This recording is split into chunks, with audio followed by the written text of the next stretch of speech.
ចង់ចេះទិញអីវ៉ាន់ល្អៗពីថៅប៉ៅហើយឲ្យគេដឹកមកដល់មុខផ្ទះទៀតជាមួយនឹងក្រុមហ៊ុន JNT Express Cambodia ត្រូវអត់មកចូលមកនេះមកខ្ញុំរៀនពីរបៀបធ្វើវាជាដំបូងសូមចូលមកកាន់ app ថៅប៉ៅសូមចុចលើពាក្យ account ចុចលើពាក្យ my address សូមចុចលើពាក្យ add ចុចយកពាក្យ Cambodia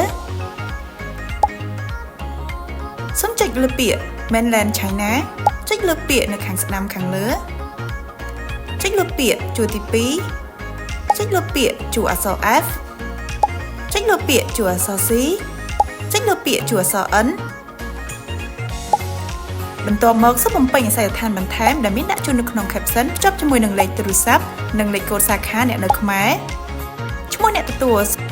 សូមបំពេញលេខទូរស័ព្ទឃ្លាំងរបស់ JNT នៅប្រទេសចិន